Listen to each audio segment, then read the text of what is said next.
So I've been telling people I have not been sleeping well. Maybe this is part of the reason, but I'd like to.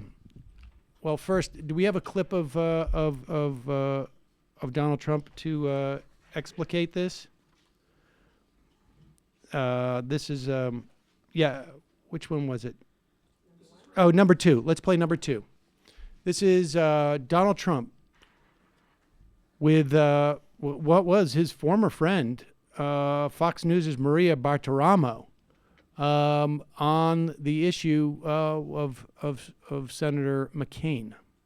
And replace. We would have had great health care. But Mr. President, he's dead. He can't punch back. I know you punch back, no, but he's dead. I don't talk about it. People ask me the question. I didn't bring this up. You just brought it up. You asked the question. Well, you talked about it this week. You asked me the question. When I went out yesterday to the scrum, they asked me the question. When they asked me the question, I answered the question. But you people bring it up. I don't bring it up. I'm not a fan. He was horrible what he did with repeal and replace. It was what he did to the Republican Party and to the nation and to sick people that could have had great health care was not good. So I'm not a fan of John McCain, and that's fine. Do you feel a responsibility as president to bring the nation together? I do, and I think I am in a certain way bringing it together. I can tell you that a big portion of this nation is united like it's never been united before. You look at our economy, you look at jobs, you look at African American, the lowest in the history of our country. Unemployment numbers, the best numbers they've ever had. But that's what I'm saying. Hispanic, you look at Asian, you look at women, the best in 65 years, best numbers in 65 years. I think I am bringing it together. I think I'm bringing it together. Not by talking about John McCain. I just said, you brought up a question, Maria. I didn't bring it up. I didn't mention John McCain until you asked me a question about John McCain. Now, I could say I have no comment, but that's not me. But you shouldn't have brought it up. Actually, I thought you weren't supposed to bring it up, but that's okay. You know, fake news every once in a while. It's not fake news. You just told me why you have an issue with him. It's real news. A very serious issue. He handed something to the FBI on me.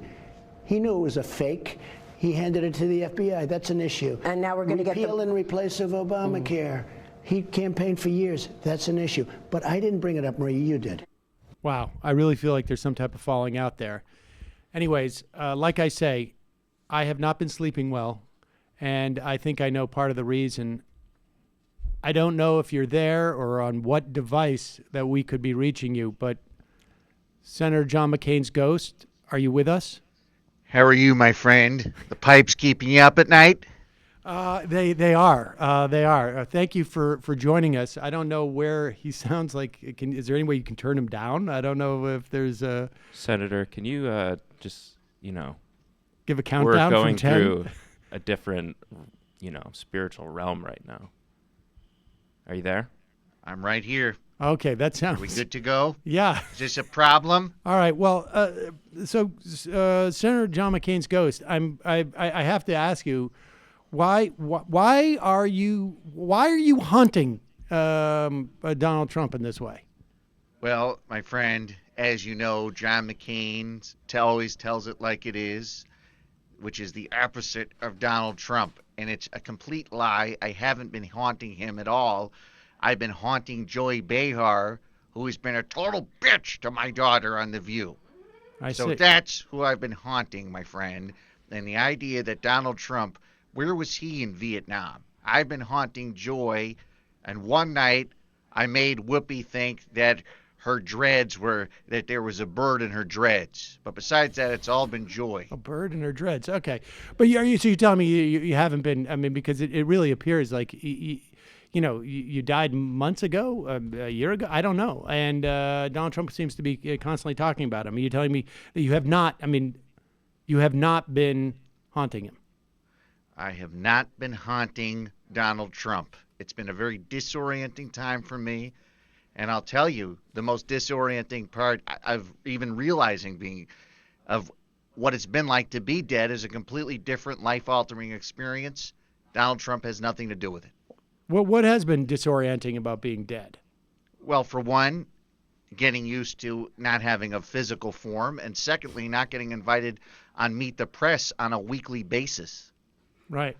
That's got to be very. That's going to be tricky. But let's be clear about something, my friend.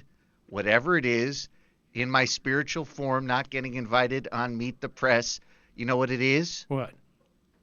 It's good for John McCain. It's good for John McCain. I It's remember good that. for John Yes, McCain. There was a lot of that back in the day. But all right, so Have you ever disrespected my daughter, you Jew? I mean, yeah, I have. I'm sorry. Well, get used to the pipe noises and coming in and complaining about your back and whatever goddamn else. The one thing I like about being dead is I can call you a Jew like that. and no repercussions. No repercussions. And so tell me, I mean, what you haven't been? You claim you haven't been haunting Donald Trump, but yet we've had at least almost a half a dozen Republicans who have come out and said it's inappropriate for Trump to be criticizing you in your death. I mean, Lindsey Graham used to ask me for pictures back when I was in the Air Force just so we could look at them. I didn't know. I didn't know that. You were Where's the quite loyalty? a snack. What's that? I'm sorry, John McCain. You were quite a snack, so I don't think you can really blame him. That was never in question. Or was that in question? That anybody Never. was in question. Just asking you. So now, so you claim not to be haunting Donald Trump, but yet, why is your name still? Why are we even talking? Why are we talking to you? First of all, were you on Sex in the City or something? Did you ever do anything notable with your life that I would know you for? Well, I was actually on Sex in the City. I did do a guest spot there. Yeah. I'm guessing Really? it was with the lawyer broad and not one of the hot ones. It was with the lawyer broad. Yes, not one of the hot ones. Did you even get to sleep with her, or is it sort of like a best friend but straight guy sort of thing, originally written for a gay guy but given to you instead as like a Jew thing? Yeah, no, that's almost a totally accurate depiction of the role I played. Yeah. Well, I appreciate you being straight with me, so I'm going to give it to you straight. Oh. I haven't been haunting Donald Trump, but have you ever seen the film The Sixth Sense? I did, yes, actually. You know how Bruce Willis Yeah. didn't know he was dead? Right. So for several months after I died, I'm in the well of the Senate saying that we need to give Moldova suitcase nukes to confront Putin, and Lindsay isn't even there to give me a back massage. I see. And so how did you come to realize that you were actually dead? I realized it on the fourth time that Chuck Todd did not return one of my texts when I said, "Hey, you fucking cue ball loser, where's my spot on MSNBC?" And there was no response. And then what would you have? And my daughter stopped asking me for money. Is that right? And that's how you knew that you were dead at that point. And I said, my friends, if we don't simultaneously bomb Libya, Ukraine, give suitcase nukes to Moldova, arm an insurgency in Venezuela, and unilaterally recognize a joint state between Saudi Arabia and Israel, Putin has won. And there wasn't one media booking. That's got to be. I mean, did you have that moment? I mean, I remember that movie where Bruce Willis was completely freaked out and he kept running around the house and looking and replaying stuff in his head. Like, what? Did you have one of those things? I called Jeff Flake. I said, "Hey, what's up, gay Flake?" Nothing. I told Cindy that her new nail job make her look like a working woman, and I didn't put it that way.